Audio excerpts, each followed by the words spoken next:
All right, everybody, welcome tonight. My name is Lady J. I'm here with Reverend Alvin C. Hathaway. And y'all, tonight is a little bit different because I just found out from Facebook I can't really play any music anymore because they're shutting people's shows down for playing original music. So I can't do that. So it was a little quiet coming in. But anyway, we still going to have a good show tonight. Thank you, Reverend Hathaway, for coming on. Everybody make sure that you share, which is what I'm getting ready to do right now. Make sure you share the show and let people know that What Up Baltimore is on tonight. What Up Baltimore is a people station, so we talk about everything Baltimore, and we try to bring awareness to a lot of the events and all of the stuff that's going on and things that great people are doing. So we have a great person on tonight. We're going to be talking to him. Before we get started, I just want to remind everybody that we have the What Up Baltimore magazine. If you have not gotten your copy of the magazine, I have about 20 left. But you can also subscribe to the magazine. If you go to ladyjmedia.com, you can actually subscribe. Oh, as a matter of fact, while I'm here talking, you can actually subscribe to the magazine. So the magazines come out bi-monthly. This is our let me show you this one. This was our I don't know. There we go. Our men's edition. So if you guys have never been to Terra Cafe, make sure you go and check out the cafe. The food is delicious. And this magazine has it's all about our African American men and the great things that they're doing in Baltimore City. I keep telling y'all everything in Baltimore is not bad. So that's what this men's edition is about. I have 20 of these left. Okay, they're $10 a piece. Um, Thank you, because when we get the magazines, they are selling out. So thank you so much. This is our women's edition. You can still go on the website. You'll be able to pull these magazines up if you want to subscribe. Christina Flowers is on our cover. She was our Woman of the Year. That's our April, May edition. We have a Black History edition. Again, you can go on the website. I interviewed Mayor Brandon Scott. You can actually go on the website if you don't want the physical magazine, and you'll be able to go in. And this Black History edition is filled with all of the different great things in Baltimore, historical things in Baltimore. And our first edition was our business edition. So y'all know him, Mr. King, Ahmad Rana. He was chosen as one of our business leaders, and he's the one that actually got my magazine started. So we want to make sure that we support each other. This magazine is all about us. This is our magazine, the What Up Baltimore magazine. So make sure you get that. You can go to ladyjmedia.com. You can also download my app if you want to listen to music all day or if you want to listen to shows. You can go to Google and download Lady J Media. Go to your app store, download Lady J Media, and you'll see my app. So now we got all of the announcements out of the way, and we're going to talk to our guest tonight. And our guest tonight is Reverend Alvin C. Hathaway. So welcome to What Up Baltimore. Thank you for accepting my invite. Oh, Lady J, I'm so happy to be here. In fact, you can just call me Al Hathaway. That is fine. In fact, if you think about it, Lady J, Al Hathaway, that rhymes. So we're gonna have a rocking time tonight. Yes. So listen, tell us about who you are, because it's probably a few people that don't know you. And then also we have listeners from all over. So tell us a little bit about you and what you do in the city. Well, if you think about What Up Baltimore, I mean, I am Baltimore. I was born and raised in Baltimore City. I grew up in the Upton community. In fact, I was born in the 1200 block of Drew Hill Avenue, and that is the block of the church and where I serve. So I actually am not only a son of the block, I'm a son of the church. Had the opportunity to graduate from Baltimore City College and had a wonderful public education.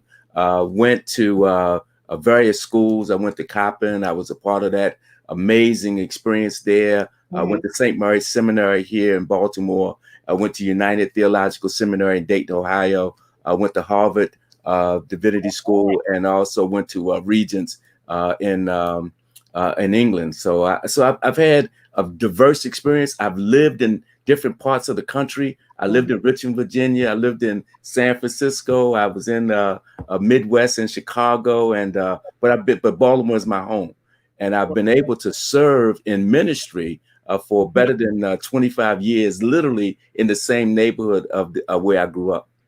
You know what? That's amazing, and that's why I actually love Baltimore so much, because a lot of people, like I travel a lot. So when they're looking at my passport or whatever I have, and they see Baltimore, or they're looking at my ID, they make jokes like when I'm at the airport, oh, she's from Baltimore, is Baltimore really like The Wire? And it's like we get such a bad rap, but there's so many good people that have grown up in really bad neighborhoods and are success stories, Oh And my goodness. so you're one of them, and to be able to sit here and talk to you is a pleasure. And this is what a Baltimore show is about. It's about putting people in front of the camera and saying, no, no, no, no, no. We have great people here in the city, because unfortunately all people see is our young men being arrested, and they did this, they did that, but we don't spotlight the really great young men who are doing great things. So thank you so much. And I wanted to well, we just gonna jump right All right. in. I wanted to find out how you feel about all of this crime that's going on in the city. Yeah. Because really, Yeah. My it's a lot. it's a lot, and it's unfortunate. You know, a city needs leadership, even Mhm. if it's going to be leadership for those that are going to actually run, enterprises. Right. And what's happening is that we really don't have leadership even out of the criminal side of our community. So you Hmm. can't go to a kingpin, you can't go to a person and say, Yeah. hey, how can we work this out? Because there are just so many smaller groups that are really being like cowboys out there.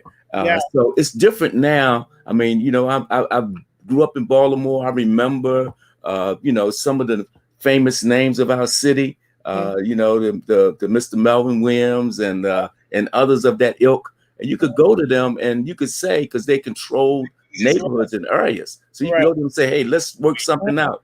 Right. Now we Right. don't have that luxury, and we've got to do a lot of more work now. Yeah. And I went on the walk. I think it was like 2 weeks ago, when the mayor and police commissioner and everybody was walking, and a lot. I mean, it was quite a few people out there, and people were just expressing their concerns, their fears. Living in neighborhoods where the trash is not being picked up. And people were really asking the mayor, like, what are you going to do? And then they were on the commissioner, and some of the people were even saying they felt like the police commissioner should resign. But I'm still asking the question, like, is it really something that they can do to combat the crime? Like, Yes, what it is. it Yes, is? it, yeah, Okay. yeah. Okay. The first thing that we have to really celebrate is that we do have the opportunity now to have some stability in government. I Mm-hmm. mean, we have a mayor. He's a young man. He has energy and enthusiasm. He's building a good team. Mm-hmm. We have a police commissioner now that's in place. There's not the flux that we've had where you've had an in and out in terms of police commissioner. Right. I think it's important that the mayor actually gets people in place in his government that are capable and competent. I think we're on a positive path forward. The Mm-hmm. challenge that we have, that I would think, is that everybody is in a microwave society. They want it to happen quickly. They want it to happen now. But Right. it's going to really take all of us working very hard. I Mm-hmm. would say this to you: people need to realize that there's always room for constructive criticism. So it's nothing wrong with a critique if you're willing to also do the work. Right. And I agree with that. I think that I just feel like sometimes, like when I'm out in the community a lot, and it just seems like a lot of people have given up on everything. Like they Yeah, have completely thrown their hands up and just say, you know what, forget it. And that's the thing that really saddens me, because if the people give up, right. there's no fight. There's nobody left to really fight what's going on, or to even do what you just said. Yeah. And so that's the thing that really hurts. And then sometimes I really get discouraged, because I'm out there saying, no, we got to keep fighting. And they're looking at me like, I don't want to do that. Like I'm done. And all they know, or all that's happened for them, and what I hear is that they've had a lot of promises, a lot of broken Yes. promises. Yeah. People saying we're coming to rescue you, or we're coming to help you, and they don't show up. So how do we get the community, back to believing that there can be a change. Yeah, when you start to talk about the whole idea of hope, hope is very important. A Mm-hmm. vision of where we're going is very important. And I think from the perspective of our faith community, I think from the perspective of our business community, I think from the perspective of our political community, we've got to start talking from the idea of hope. We have a vision. We're going somewhere. Come on and go with us, and let's make and accomplish some great things. That's my prayer, that we begin to talk affirmative language. It's one thing to say to somebody, hey, you're nothing, you're never going to be nothing. I remember Jesse Jackson would say, I am somebody. And I Right. think we have to start communicating those ideas that affirm people so that they know that they are important. Their contributions are important. I have a group of young people working for me, and they clean up the neighborhood. I pay them $15 an hour. They work 8 hours a week, and they are the royal ambassadors. Wow. So this language is very important, that we speak affirmative language. That in Bible it says the power of life and death is in the tongue. So we have to begin to talk positive language to people. Mm-hmm. And you know what? You touched on something, and I'm gonna ask you this because you're a pastor. I have been so discouraged along with some other people because during the pandemic, and I understand that when the pandemic first happened, that pastors, and I know my dad is probably watching. I'm a PK, so Oh, without fantastic. asking questions, right? All right. He was a pastor for like over 50 years, but I just said I understand like when it first happened that the pastors were really trying to figure out what to do. So Yes. now we are now a year and a few months, from post pandemic, and the churches are still closed. I'm just trying to figure out like what is going on. And so a lot of people have gotten discouraged because during the pandemic, and I understand that people were afraid of COVID and all of that, but it was the question I was asking because I was out there every day. I Yeah. was like, where are the churches? Like, you see all of the churches closed. Okay, I get that, but the bars are still open. People are still out here selling drugs. And I saw people selling drugs with gloves on, and a That's mask. right. That's You right. know, so they're still out there selling drugs, and it's just like, where are the Christians at? Why are they not out in the streets? I don't know if you can answer that, but that was also, put a lot of people off Yeah. because I think people were expecting the church to come out just to give some encouragement or something, and a lot of our churches were closed. Well, what I can say to you, and I do hear you, I do understand, and I do recognize that this was something that was that hovered over our community, that was like an invisible enemy. So Mhm, so there was really something going on that we didn't fully understand. But mhm, once we began to understand it, I can speak to some of the colleagues that I was related to. We started to step up. We started to say, hey, wait a minute, our faith communities can become pop-up clinics, and mhm, we started to model that pop-up clinic model. We first started in Guardian Angel. We went to a bilingual church. We went to New Shiloh Baptist Church, went to Union Baptist Church, and began to model a pop-up mhm, clinic in Baltimore City, and it started expanding. The mhm, other thing that I can say that I was aware of, I know it at Union, every Tuesday and every Thursday, we were delivering food like you wouldn't believe. And I know a mhm, number of our colleagues were also out delivering food and making certain that people could eat. But I will say that it was a testing time. I will say I had one gentleman, I remember, a pastor, who said, hey, I'm not going to close. And then it got such to a degree that they targeted him, wow. in terms of we said, the government said to be closed. And when you Mhm, think about an independent church, we're not able to go sometimes have the resources to go sue so that we mhm, can then get our rights enforced. So it was right. a trying time, but we're out of it now. And so Can Palm you Sunday, say that again? Because I don't think some of the pastors know we out of it. well, you Because need to tell them. We need to tell them. Palm Sunday, I was in my church. The Resurrection Sunday, I was there, and I've been there ever since. And I know some have said, "Hey, let's return." I was glad when they saying to me, "Let us go into the house of the Lord." the Lord, that's right. And you know what? I'm so glad you said that. I knew that you were doing all of that, but I just wanted people to hear it Sure. because the church has gotten a bad rap with this whole thing. Now, my church, I don't know what they're doing. They still not open. I don't know if they waiting for the second pandemic or what's going on, but they are not open. And I have been really vocal about what are you waiting for, because I felt like they were getting really comfortable with these virtual services. Yeah. So I've been really vocal. And then at the same time, I've been equally as vocal, putting pastors out there saying, look, these pastors are getting it done.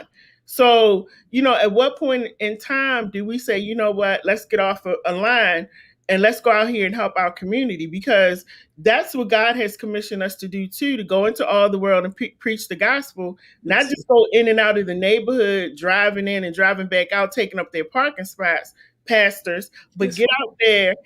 Like I really get irritated because I'm like, what are y'all doing? So, but anyway, that's a side. Let me say this. Let me give a shout out. Let me give a shout out to Mayor Brandon Scott. What he did was he partnered with Johns Hopkins, and Johns Hopkins has now made themselves available that for faith institutions that need to have an evaluation, Johns Hopkins now will come out and give an evaluation of what is necessary to make certain that your space is safe. And I think that's important to know. Yes. And so I got to really give him credit for that, because he was able to push Johns Hopkins to step out and say, hey, but the problem is that if you call, they only had room for 20 faith-based institutions, and we got 2,000 in the city of Baltimore. So that's a small numbers that will benefit from that service. It's small, but at least they're doing something. Yes. I always say if everybody does at least their little bit, we can accomplish great things. Yes. So everybody, if you want to, I'm going to put this number up. If you want to call and express some concerns or comment, please feel free to do. Oh, sorry, that's the wrong one. Please feel free to do that. Call us 443-297-4753. You're more than welcome to call. I see comments over here. Christina Flowers, I think she was just saying hi to you. Okay, she said it's time to act now, Baltimore. We're going to talk about that too. Okay, yes. And then Davin, I think I'm saying your name correct. Davin Grant says, Dr. Alvin, can I impose on you on tomorrow night at 7 p.m.? So wow. What I tell you, I am a lot is going on. A lot. I try to make myself available and tell Brother Devin, let's work it out. I think the quickest way to get to me is alhathaway@gmail.com. Okay. And so if you put that in, alhathaway@gmail.com, we could work it out. I mean, it's tough to me to pivot in a 24-hour period because my schedule gets full, but if I can work it out, I sure will. Yes. And I know what he's talking about. He's having a town hall meeting, a Zoom town hall meeting that I'm actually going to be going to. Okay. So this is the email, everybody. The pastor saying if you need to reach him at that particular email. If you would like for him to come to an event or actually be a part of it. And Davin says, okay, thank you. Right. Sure. Yes. So yeah, that's what he's talking about, his town hall meeting. Tell Devin, based on Lady J, I'm going to do it. Yes, because it's important. Now, let me tell you, this is why I say it's important for all of us, because a lot of times we talk about, the mayor, the police commissioner, all these people, but as citizens, we have to do our part as well. Residents of Baltimore City, we have to do our part as well. So I want you to tell us about the Act Now that Christina mentioned in here. Yeah, well,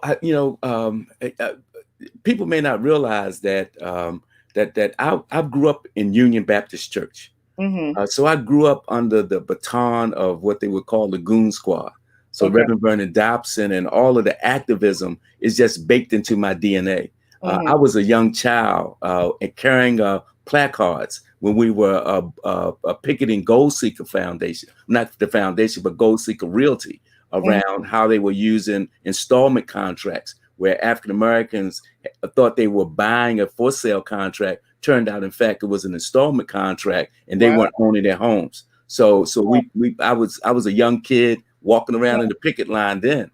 And then when we desegregated Gwynn Oak Park in 1963, I was a part of that early wave of young people that went into that park as a part of that. And so the merry-go-round that I rode as a young child is now the National Mall in Washington, D.C. And Wow. then as I got older, I was on the organizing staff of Baltimore's United and Leadership Development Build. That was about 40 years ago now. And so I went to the Industriaries Foundation, the Saul Alinsky Institute. That was the same institute that President Barack Obama went to later in his career, where he worked in Chicago. So I have that same training and that same skill set. And so when I came in Baltimore, I put together with my team a coalition of churches that's been doing some amazing things in Baltimore. The Baltimore's United Leadership Development, a coalition of churches and other institutions have done housing development for living wage. They've done a lot of positive things. And then I went to Southeast Washington and I put together a similar coalition in Southeast Washington.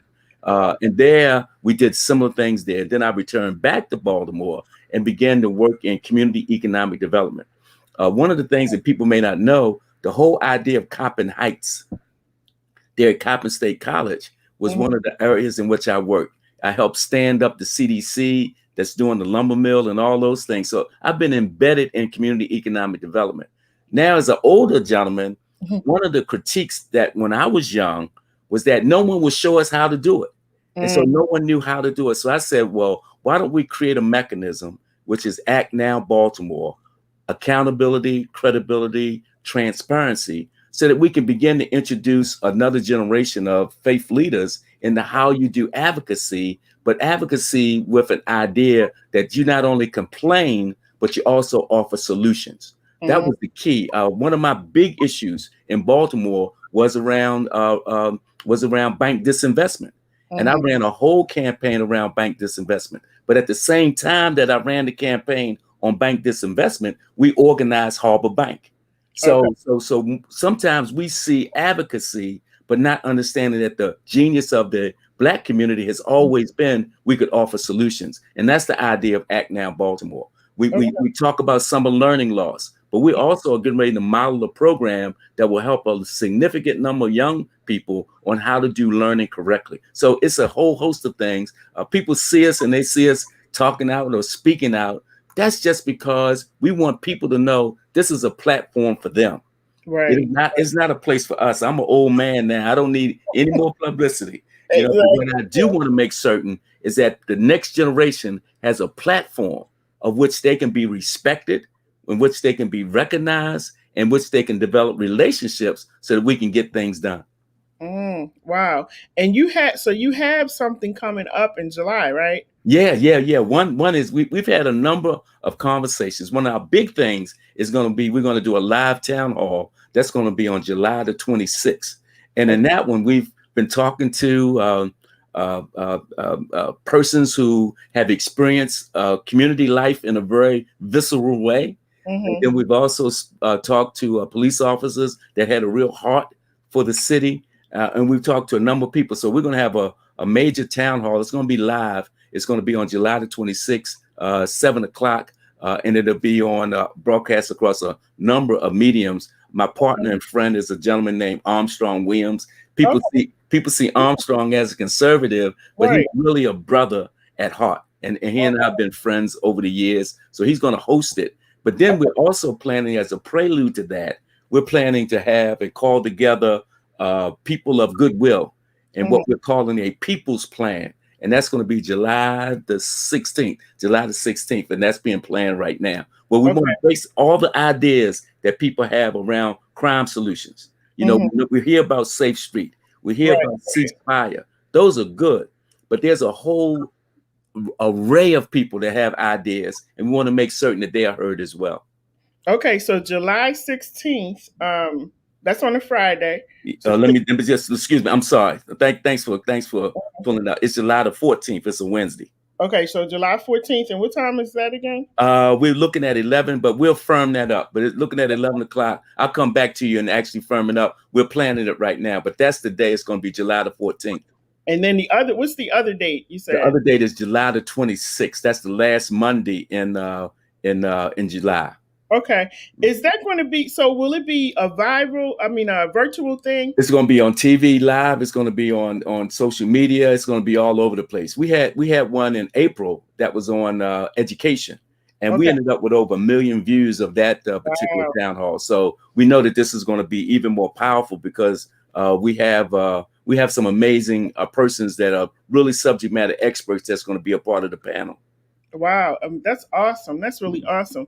And now, will people be able to come and with you, or is everybody just doing this from where they are? Well, it's gonna be live. We're gonna have it at the bilingual Christian church, which is at the 600 Urban Avenue. So Oh, we're still gonna be, limiting the audience in terms of the number of people in. We won't pack the place, but okay. there will be basically seats for people that'll be invited as guests. But it will be interactive. I think WBAF 45 is committed to having it on this platform, and then there's all the Facebook, all the Instagrams, and all the other Yeah. platforms that be aired as well. Well, please make sure that you save a seat for me because Okay. I definitely want to be there. I want to be a part of it. And I really appreciate everything that you're doing. I didn't know, like, Christina has filled me in on a lot of what you're doing. So, Christina's like my alter ego. She's a bad sister. yes, sir. She is. Like, I don't listen, I stay in my lane, and I always tell her I don't want to take anything from you because I know I can't do what she does, but she's amazing. Yes. And Very I'm, special. I just love her. So I'm happy, that you are connected, and I know from that connection, great things are going to happen. So I really appreciate what you're doing, and I'm definitely, whatever you have, whatever you need me to share. I think let's see, that was your thing is the last week in July. Okay. I was going to say I could put it in the magazine, but our next magazine doesn't come out until August. But we can Okay. still put, Sure. if you have anything that you need me to put in the magazine, just let me know. And I will definitely put it in there, any type of advertisement, whatever. Oh, we'll talk. We'll talk. We're together now. I will say this. This coming July the 2nd Mm-hmm. is the birthday of Justice Thurgood Marshall. Mm-hmm. And one of the things that I am working on and my team is working on is that we believe that Justice Thurgood Marshall should be to Baltimore as the Reverend Dr. Martin Luther King is to Atlanta. Mm-hmm. This is our native son. Right. If you Right. talk about the work of Reverend Dr. Martin Luther King, it would not have happened unless you had someone on the side of legal and jurisprudence doing that work. And that Right. was Justice Thurgood Marshall. He Mm-hmm. fought the battle in the courtrooms. He took the battle to the Supreme, all the way to the Supreme Court. And we've got to recognize that he is a singularly a unique figure in American history. And Mm-hmm. so the school that he attended is in the 1300 block of Division Street, 1315. It's called PS 103. It was named after Henry Highland Garnett. Henry Highland Garnett was a Methodist preacher who actually preached the sermon on the floor of Congress, the first African American to Wow. do that. And so we're gonna create within his school. We're gonna restore that school. There's gonna be a lot of effort around it. On this Friday at 11 o'clock, we're gonna announce his birthday. We really want to make it a state holiday, and we're going to announce some of the things that we're going to do when we restore that building at 1315, right there in West Baltimore, right Wow. in Upton. We're going to bring that building back to life and do a lot of programming there. So you're actually going to be outside on that day? Yes, we're going to be outside right in front. It's a hot spell now. It's supposed to rain on Thursday. That should cool it off so we can be out there on Friday. Absolutely. So I'm gonna make sure I'm out there supporting you with that, because I agree with you. We should be doing that. We definitely should. And it's all about, and it could be that a lot of people in our community don't even know that. Some of you said they may not even know. So a lot of it is just about awareness, and letting people know what we do have or what we had in our city. See, that's what's so important what you're doing about What's Up Baltimore. We have to tell our story. Right. We can't rely on somebody else to tell our story. We have to tell our story. And our story is a very powerful story. It's a transformative story. People need to realize that Baltimore, particularly in terms of the African American community, was always a leading city because much of its population was free. Yeah, we had people that owned slaves, but much of the population was free. And so we were owners. We were not the tail. We was the head. It's not by accident that we have Frederick Douglass here. It's not by accident that W.B. Du Bois came to live here. It was always a city of stellar accomplishment as related to African Americans. And so I think that we need to realize that pride, because what public education has done, unfortunately, it's not allowed us to amplify that story. Right. Andrew Alonzo, who was a superintendent of schools, he would systematically eliminate the names off of schools that had African American names on it, and I fought him to do for nail around that, because Diggs Johnson and a school and Samuel Banks School, all these other schools that had these great names of African American leaders, he eliminated them. So we've got to tell our story. We can't wait for nobody else to tell it. So that's why I commend what you're doing with What Up Baltimore, because our story is a powerful story. And we are powerful people. Yes, and that's we have to keep pushing that, and we have to get people back to believing in that, believing that you have enough power to make a difference. That's correct. And so, whatever you're doing, I support you. The one thing that we're going to be doing with my station is I'm going to be doing monthly town hall meetings. That's great. I'll send you the information as well. And we're just going to be every month going to different parts of the city. We'll be on the west side. Next Tuesday, we'll be doing a town hall meeting. And that meeting is to invite people who are actually doing stuff in the city, but they don't know each other. Sometimes we're all doing great things, but we don't know each other. So I'm going to have this town hall meeting where I bring everybody into the room. And like I told everybody, if Fells Point can get together and have their meetings and they can put demands out, we have to start doing that as well. You know? And we have to do it in the correct way. So, that's what we're going to start doing. And it's next Tuesday is when it starts on the 6th. So, and you're more than welcome to come and join us. But I definitely will pop in because see, conversation is what starts constructive building and development. It starts first with conversation. Conversation then creates a vision. A vision then creates a plan. And now you got actionable items to accomplish goals. And so we got to have conversation. Now, here's the thing about it. We don't always have to agree. But in the process of conversation, we will come to a point of agreement because we are all people who want the same thing. We want to have opportunities where we can advance. We want to have educational opportunities for our children. We want to have safety for our seniors. And those are all things that everybody wants. Right. Yep, absolutely. So, Reverend Hathaway, thank you so much for coming on the show tonight. I appreciate it. Listen, everybody, we're going to support, because that's what we do. And so anytime you have something going on, you have my number now. Please text me.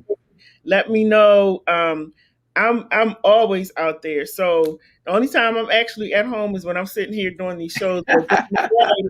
I'm out. And so some people, like somebody was saying at one of the events, they don't know if I actually have a home. I do. I'm sitting in it right now. That's great. It's just that I'm out in the street a lot, but I definitely want to connect with you and get involved in some of the things that you're doing, because I think it's great. I love you. I'll connect you to our media team so you can be able to get information right cutting edge. That's the key. Get it as it's happening so you can let people be informed. I'll definitely connect you to our media team. Okay, awesome. I will. Listen, you have my word. My word. I will be there. I'll be a part of it. Anytime you want to come on the show, you have an announcement, or you want to do something, just let me know. I will change the time. I will make it. Thank you. Come on. Oh, you got it. Lady J and Al Hathaway. I got it now. Yes. So you listen. That's what happens when God puts certain people in your life. And I always tell people that don't try to be the star. Just wait for God to shine on you. Let him shine his light on you, and he will put the people in your path that need to be there. He will do that. So I'm always grateful for the people that God is sending my way and sending to this platform, because it's allowing all of us to come together and work for the same thing. We're all working for the same thing, and that's for the betterment of our community. Hey, Yolanda. And so is there anything you want to share with anybody in closing? I just want to say to us, believe we can transform. We're doing well, but we can do a lot better. Yes. And the only way that we're going to do better is that we remember this: together is better. Together is better. Woo, say that one again. Together is better. And that's what we have to learn, everybody. Do it together. So thank you so much, Yes, everybody, for joining me. My name is Lady J. My guest tonight was Reverend Alvin C. Hathaway. See, I like to call people by their if you work for it, I like to call you by it. thank And you. so I just want to again thank you. He's the pastor at Union Baptist Church. You know what? The one thing I forgot to ask you, what time are your services at the church in case people want to stop by? Oh, 11 o'clock. And I tell you, we are very efficient with time. It Okay. starts at 11, and at 12 o'clock, you can be able to go to brunch. All right, I know that's right because I said, listen, some of our churches, they 11 and 12, they still singing, Yeah. So that's good. That's good, but that's awesome. I'll have to stop over there sometimes and visit the church as Please well. do. Anytime, you're welcome. Yeah, thank you so much. And I appreciate you coming on. Be safe out there, everybody. Well, and listen, be blessed. Do what you can to make sure that you help the next person. If God has allowed you to stand on your feet and do well, make sure you reach back and help somebody else. So my name is Lady J. We'll be back next week at 8 o'clock again for What Up Baltimore. And next week's What Up Baltimore will be our town hall meeting. So you'll get to see it live. You'll get to see us talking to each other and really working some things out and having some great discussions. So thank you all. Have a great night. And Pastor Hathaway, we will talk. Yes, God bless you. Now be safe, my sister. Thank you so much. Yes, Thank you.